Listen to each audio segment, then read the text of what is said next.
Hi, welcome to honey space. இன்றைக்கி நம்ம பார்க்க போகிறது ஒரு Indianised version of Korean tofu soup. ரொம்ப சிம்பிளாக 15 to 20 மினிட்ஸ்க்குள்ளே ரெடி பண்ணுற டிஷ் இது. ஒரு பேனில் நல்லெண்ணெய் எடுத்துக்கோங்க. இது கூட பூண்டும் ஸ்ப்ரிங் ஆனியனும் சேர்த்து பச்சை வாசனை போகிற அளவுக்கு வதக்கிக்கணும்.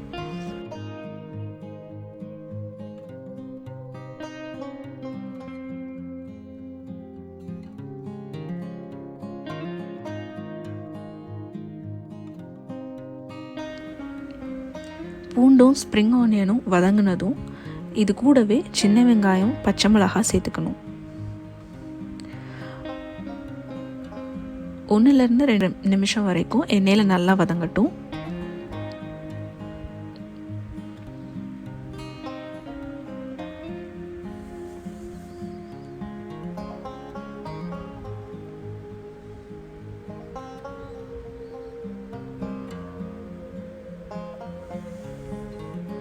இது கூடவே 1 டேபிள் ஸ்பூன் கோச்சுஜாங் பேஸ்ட் சேர்த்துக்கிறேன்.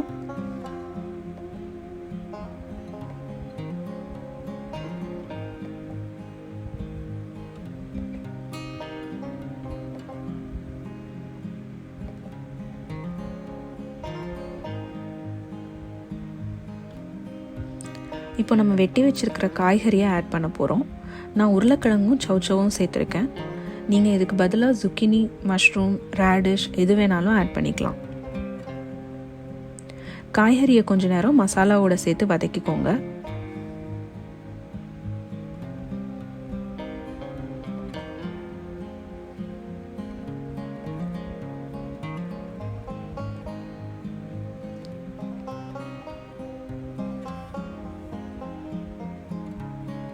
இப்போ நம்ம இந்த சூப்புக்கு தேவையான ஸ்பைசஸ் சேர்க்க போகிறோம்.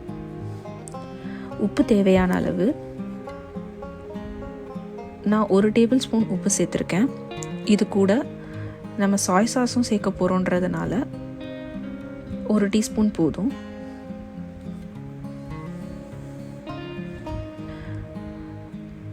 இது கூட 1 டீஸ்பூன் சீரகத்தூள்,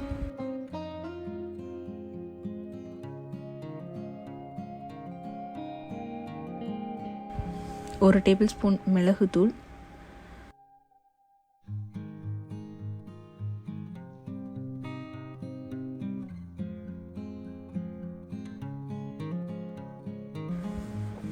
1 டீஸ்பூன் மிளகாய்த்தூள்,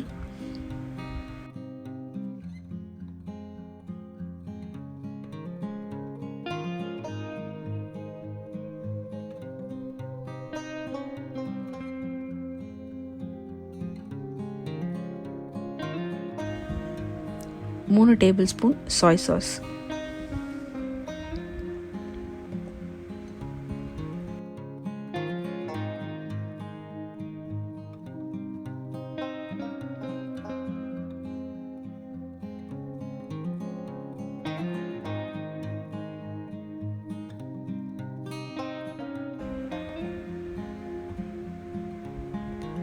சாய் சாஸ் சேர்த்த அப்புறம் 2 நிமிஷம் இதை வதங்கணும். அப்போ தான் சாய் சாஸோட அந்த ரா ஃப்ளேவர் போகும்.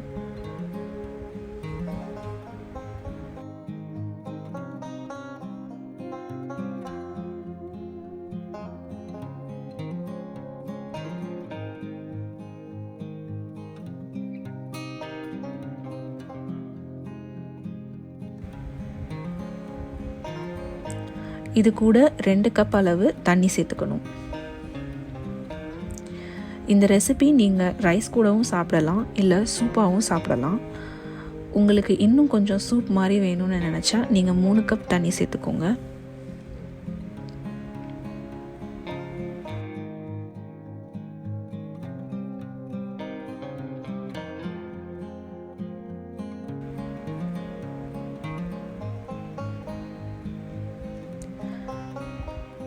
கடைசியாக கொஞ்சம் வெல்லம் சேர்த்துக்கிறேன்.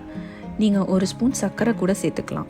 சர்க்கரை சேர்க்குறது சூப் திக்காகிறதுக்கும் ஃப்ளேவர் என்ஹான்ஸ் ஆகிறதுக்கும் தான். சூப் இனிப்பாகாது, ஸோ கவலைப்பட வேண்டாம். இப்போ இதை மூடி போட்டு ஒரு 8 to 10 நிமிஷம் நல்லா வேக விட்டுறலாம். காய்கறி நல்லா வேகணும்.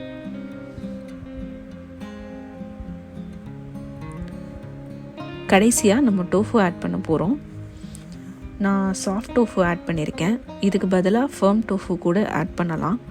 ஃபர்ம் டோஃபு பன்னீர் டெக்ஸ்சரில் இருக்கும். ஆனால் சாஃப்ட் டோஃபு இப்போ நீங்கள் பார்க்குற மாதிரி ஸ்பூன்லேயே கட் பண்ணி போட்டுடலாம். ப்ளஸ் சீக்கிரம் வெந்துடும். நீங்கள் ஃபர்ம் டோஃபு ஒரு பன்னீர் சேர்க்குறதா இருந்தால் ஒரு 7-8 நிமிஷமாச்சும் கொதிக்க விடுங்க.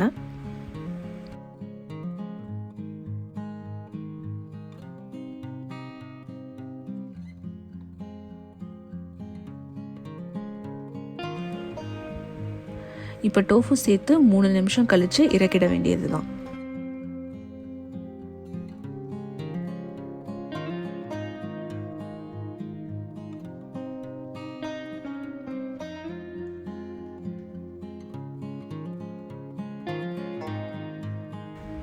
ரொம்பவே ருசியான protein rich vegan recipe Korean tofu soup ready.